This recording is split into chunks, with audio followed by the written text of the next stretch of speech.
The Journey Home, Chapter 1, Michael Thomas. The black plastic pieces flew in all directions as Mike pushed his inbox a bit too hard against the cubicle wall of his sales office.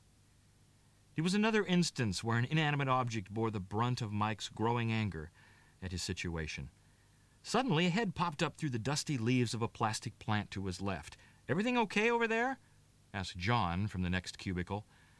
The walls of each cubicle were just high enough to allow a person to pretend he had an office of his own.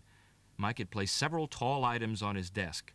This had the effect of hiding the fact that his co-workers were only about 4 feet from him at all times, all of them sharing in the pretense that they were alone in their spaces having private conversations. The glow of white fluorescent light from the myriad naked fixtures above the cubicles bathed Mike and his peers in the kind of false illumination only found in institutions and industry. It seemed to absorb all the red in the visual spectrum, turning everyone pale, even though they lived in sun-drenched California. Years without direct sunlight made Mike seem doubly pale. "Nothing that a trip to the Bahamas wouldn't cure," replied Mike without looking at the plant that had John's head showing through it. John shrugged and returned to his phone conversations. Even as the words escaped his mouth, Mike knew that he would never see the Bahamas on the salary of an order taker working in the coal mine, as the employees called the sales factory they worked for.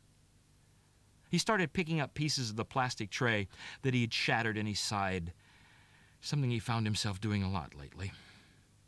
What was he here for? Why didn't he have the energy or the incentive to make his life better? His gaze took in the dumb-looking stuffed bear that he had bought himself. It said, "Hug me."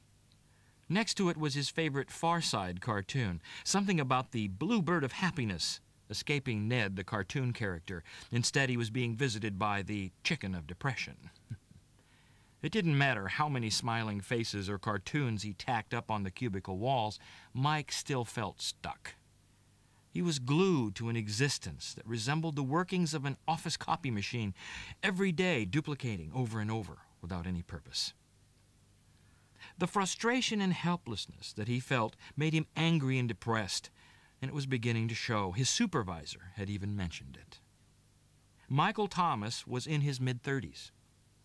Like many others in his office, he was in survival mode. It was the only job he could find where he didn't have to care about what he did very much. He could simply disengage for 8 hours a day, go home, sleep, try to pay his bills on the weekend, and go back to work again on Mondays.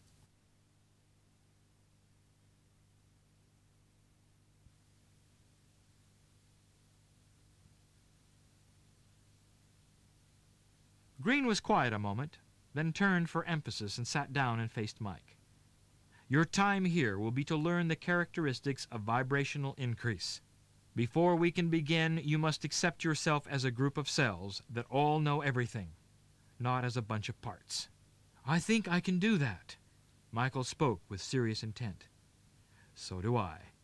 Green smiled his great big smile and got up from his sitting position. "Are you ready?" Still smarting from the toe experience, Mike felt himself involuntarily pick up his feet from the floor as he replied, "Yes, sir." The next few hours were filled with instructions about human anatomy and health. Not the medical kind of training, but advice about plain living and practical applications for good health. There seemed to be a constant stream of profound information about everything. What to eat, how to have energy, when to exercise and why, and how to know when it should be done. All through the lessons, Green constantly expressed concern that Mike understand the we of his being. Mike was beginning to feel as if he wasn't allowed to have parts, and Green agreed with him. Mike slept extremely well that night and had no more nightmares. In the morning, Green was again at his bed and watched him eat breakfast. This time, Green began to explain about each type of food that Mike was eating. Green didn't seem to care what Mike ate from his magnificent selection, but gave a tour of each food group as Mike chewed away, trying to remember everything that Green was saying. In the days that followed, Mike began an exercise program. On certain days, Green required him to again put on his battle dress so as not to forget what it felt like. Those were the days Mike enjoyed best. He didn't realize how much he had missed his sword, shield, and armor until he placed it on his body and again marveled at how well it fit. Green instructed Mike on food, plants, herbs, and how the body balanced itself naturally. Mike marveled at how the cells worked together, as if they somehow knew something that Mike did not. It was all so wonderful. Green told Mike that there was a fine magnetic polarity for each organ and for each cell. Again, the cells all knew what it was, and by themselves worked to achieve perfect balance. When in balance, each cell could rejuvenate itself perfectly, and Mike learned how the body renewed itself constantly. Finally, he asked Green a funny question. It seems that my cells, we, are very smart when it comes to balancing the biology. How is it that I am seemingly in the dark in the process? Can't I contribute something to the situation? My mind really doesn't have the knowledge that the cells do. Where do I, as Mike, come in?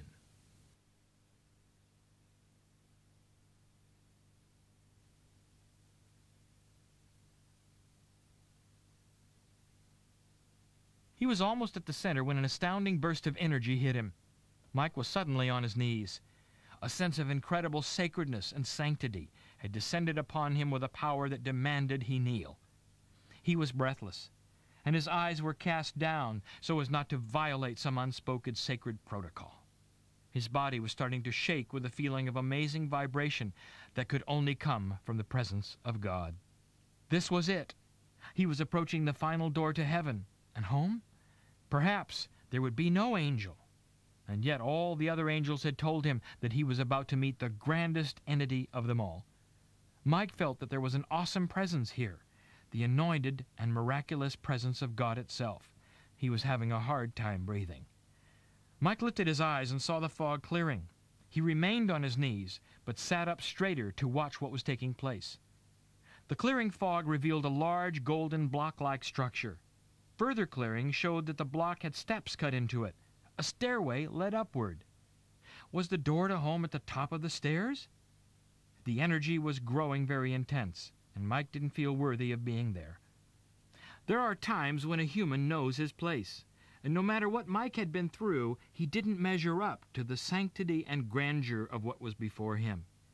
He was at the portal to heaven itself, and felt like a rubber doll. He felt immobilized by the power of spirit and the resplendence of God.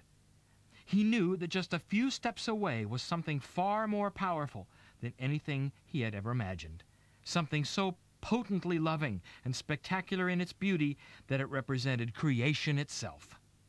Mike felt himself laboring for oxygen, but he kept his head up. He had to see it. Now he knew that indeed there was an entity yet to meet, the grandest one of all, they had said. Indeed, it must be so. What stupendous angelic creature could bring this energy? He hoped he could survive the intensity of the vibration long enough to meet it. Even if the next moments vaporized him into some burst of heavenly multidimensional light, he had to see it. He remembered the stories of what had happened to those who had touched the Ark of the Covenant in Jewish history. They had vanished in a burst of vapor due to the fact that they had touched God. He felt that this could happen to him too if the energy of the moment increased much more. His cells felt as if they were going to burst. All of them were trying to celebrate at the same time. He had a feeling of expansion within. Mike was beginning to be afraid, not for his life, but afraid that he would not get to see the entity that belonged in this last unbelievable house. The fog continued to lift.